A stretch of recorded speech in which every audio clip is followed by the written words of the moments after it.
ببینید جناب بهبودی، درست یا نادرست امورات اندرونی هر کسی به خودش مربوطه، اما در امورات بیرونی و کسب و کار آدم نباید دوستای قدیمی و واقعیشو فراموش کنه. بله درسته.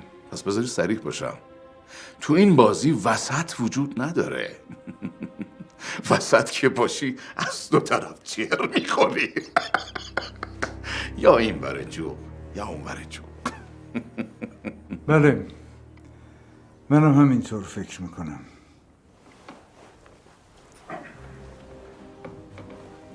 من هم همون طرفی هستم که شما هستید و اگر میبینید که این فقط بازی رو اینجوری ادامه میدم به خاطر اینه که جذابتر بشه از سینمایی، وگرنه منم معتقدم تقاص خون اخوی بزرگ من و پدر بزرگوار شما رو حتما باید جانشین بزرگ آقا پس بده. خیلی خوبه. پس ما میتونیم از همین الان برای جناب قباد دیوان سالار فاتحه بفرستیم.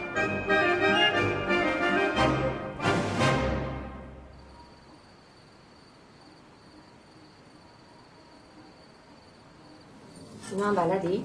با این دکمه؟ بلد نیستم خاله بهم یاد میدی؟ الان برات درست میکنم. من بچه بودم با اینا خیلی بازی میکردم.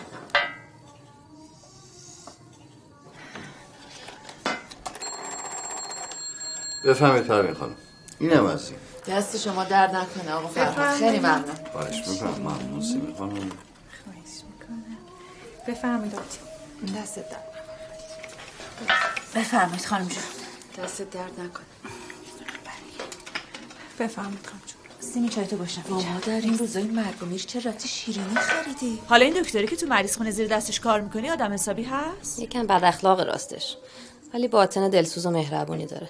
فرهاد از این مشروطه چیای متعصب قدیمی تمام اتاقش پر از عکسای ستارخان و باقرخان و دکتر مصدق و خدا بیامرز دکتر فاطمیه. بیچاره خواهرم. حالا باید بیاد بره پادایی یه دکتر مشروطه چیرم بکنه. با خواهرم خودش خوب میدونه چیکار داره میکنه. امید خانم جیم جاله بازی در نیار.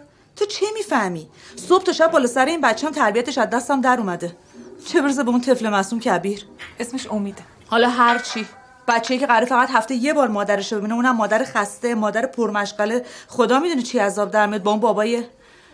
به خدا من همه این چیزا رو فقط در دلسوزی دارم میگم، وگرنه صلاح مملکت خیش خسروان دانه. صدای در اومد. گمونم آقا هوشنگ باشه. مادر به جای این حرفا بیا برو شامشو گرم کن. قربونت برم. کارت بخوره به اون شکم چالش معلومه الان کدوم گوری بوده خانم جون. ببخشید آقا فرهاد، من برم که اینا الان مثل موش و گربه میافتن به جون هم دیگه. خواهش میکنم پروین خانم، باید بشه. دعوا رو نندازی یا بابا خانم جون کار از کار گذشته.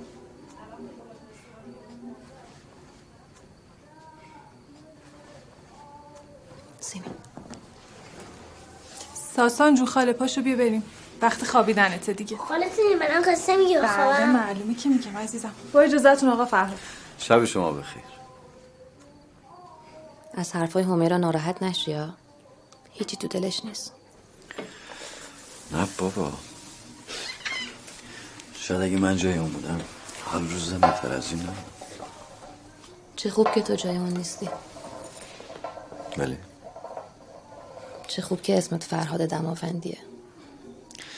چه خوب که شهرزاد سعادت همسرمه. چه بعد که همسر شهرزاد سعادت نمیبرتش به جلسه های خصوصی که بدون حضور زنا برگزار میشه. میخندی؟ اصلا میدونی چیه؟ اگه تو مقطع نهضت ملی چند تا زن تو کابینه دکتر مصدق بودن، هیچ وقت اون کودتای لعنتی اتفاق نمیافتاد. من اینجوری فکر میکنم. تحلیل جالبیه. باشه تو جدی نگیر حرف منو. ولی میرسه روزی که خیلی از کشورها رهبراشون رو از بین زنها انتخاب میکنن. خیلی خوشبینی شهرزاد خانم، خیلی. میدونی چقدر طول میکشه تا این لردی که ماسیده ته ذهن این مردم پاک بشه؟ من که میگم اگه مردم حق رأی داشته باشن، یه مرد بی سواد وحشی احمق و ترجیح میدن به زنی که بخواد بهشون حکم برونه.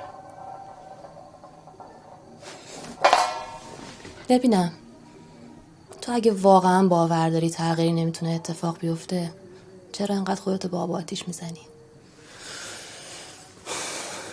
ببین از شوخی گذشته نمیگم نمیشه، ولی خیلی سخته، خیلی سخت شرز. اینم دلیل نمیشه که جا بزنی. به قول شاعر آری شود ولیک به خون جگر شود.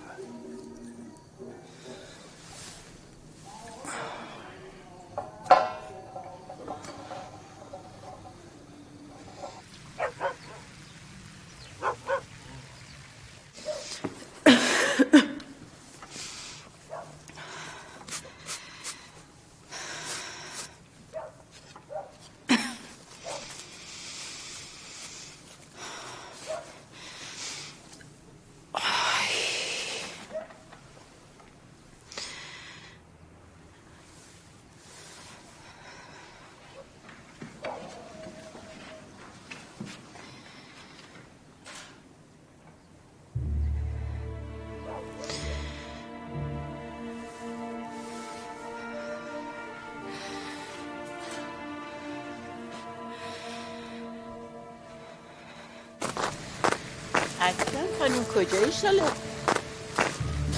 مادرم کسالت داره باید برم ببینمش.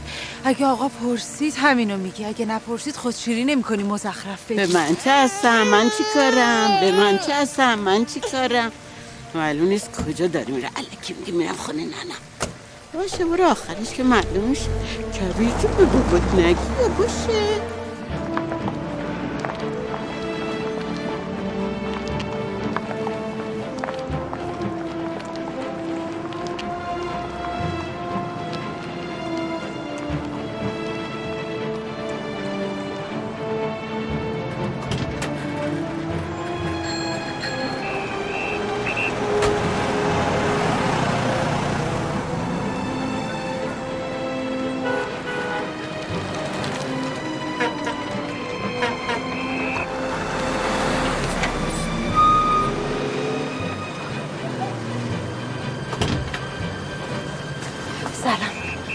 کسی که ندید؟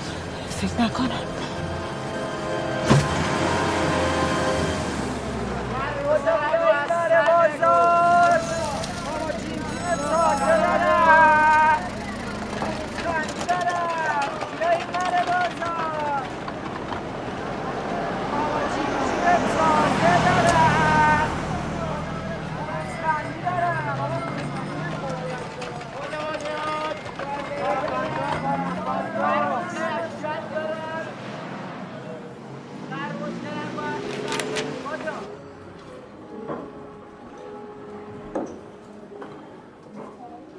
میبخشیم دیر شد. دست درد نکنه. امری فرمایشی باشه در خدمتی. با اجازه. استعفای نخست وزیر الان چه ربطی به ما داره؟ البته که مورد تایید بالا هم قرار نگرفته. اواخر دولت دکتر مصدق حسین اعلی نخست وزیر بود. وقتی اختلاف شاه و دولت زیاد شد حسین اعلی استعفا کرد. بعدش هم واقعی کودتا پیش اومد. یعنی شما فکر میکنید که بین اون استعفای قبلی و این استعفا ارتباطی وجود داره؟ حسین اعلی از حامیای دکتر مصدق بود اون اواخر. بله ولی در نهایت سرخ و طرف شاه و دربار. معنی این حرفا چیه؟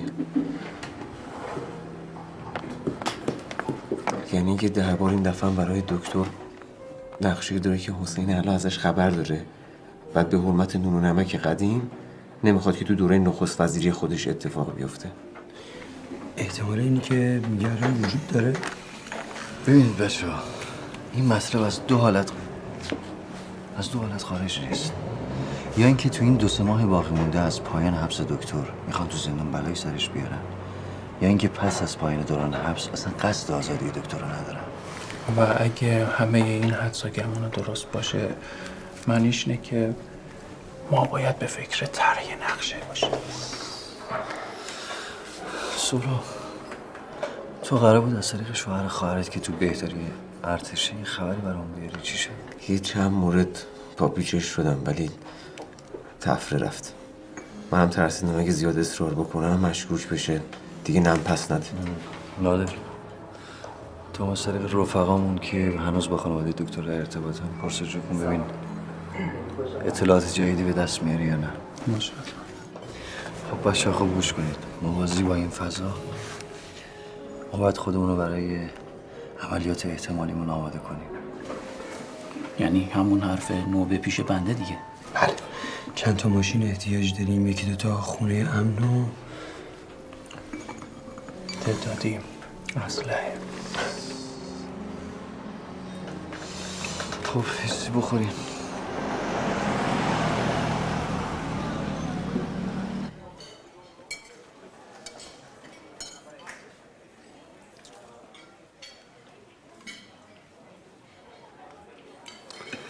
بخور دیگه بابا، سرد شد دیگه، از دهم میفته. نیومدم اینجا با شما غذا بخورم.